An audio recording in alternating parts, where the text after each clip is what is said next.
Hey Brick Will here, and today we're looking at set 40649, the Upscale Lego trademark minifigure. I didn't know this set existed when it came to figuring out what to ask for review copies. I actually got my wife's help, and she found this, and I was like, that's a thing? Because a couple years back, I had gotten the wooden minifigure, and unfortunately, only its hands could be adjusted. Everything else wasn't movable. So I wanted to see if this actually fixed that problem. And if you look at the pictures, it looks a bit bland. It just blue pants and red shirt and blue hat. I think a lot of people will just see this and walk on by. And for 50 bucks, they're like, yeah, I can find other things that fit my collection better. However, putting this thing together kind of blew my mind. So when it came to its design, it's kind of built on the idea of more of an adult set, even though it's a creator license. So you got the minifigure face, that's fully printed. And then of course you see the inside of the hat with the smaller version of the minifigure. All his computer monitors around him are also all printed. So there's no stickers in this model.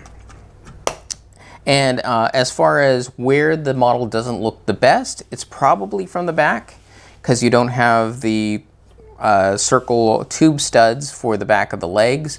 And the top of the hat has an extra bit of the brim just so it can handle these hinges for the top section. That's the only downside of this set. Unlike the wooden minifigure, this thing is fully articulating, and it articulates in all the spots that a normal minifigure would. So each leg can move independently of one another. Each arm can move up and stay in place. The wrists can be rotated. The head can turn. And it's also designed to actually act a little bit like a giant size piece. So like the head can be pulled off and kept to one side as if you're building a minifigure in process. Even the legs and the torso can come off. Now the torso, the legs don't necessarily look the best off the torso, but it can be taken apart like that and put fairly easily back together if I line it up actually right.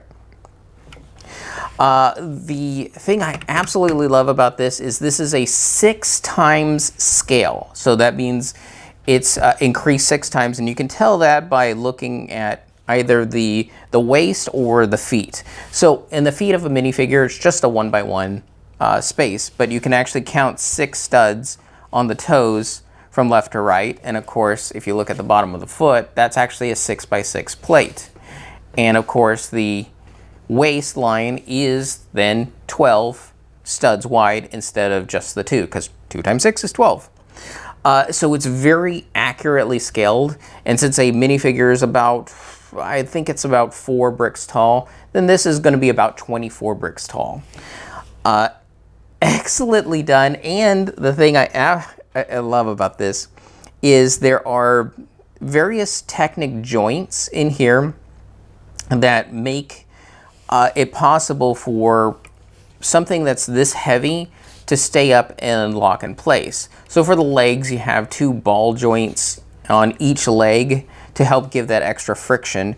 And then the arms are especially nice because what it is there's an axle hooked into a series of 3 gears. 2 of the gears are hooked onto friction pins, so they actually give the resistance needed to, keep that arm in position. Plus you have all the nice little detail work like the tapered torso, and even the minifigure's hand has that shape to it so that you see that if you look at a normal minifigure's hand, it has that kind of tilted look. So adding the slopes in such a way to recreate that was just a nice touch to detail. Overall, 50 bucks for a fully articulated giant minifigure with a little hidden surprise up at the top is a steal compared to what was offered earlier. Honestly, I had a blast building this thing together. It's both a nice display and a play piece, and I would hate for anyone to miss out on something that was this fun to build.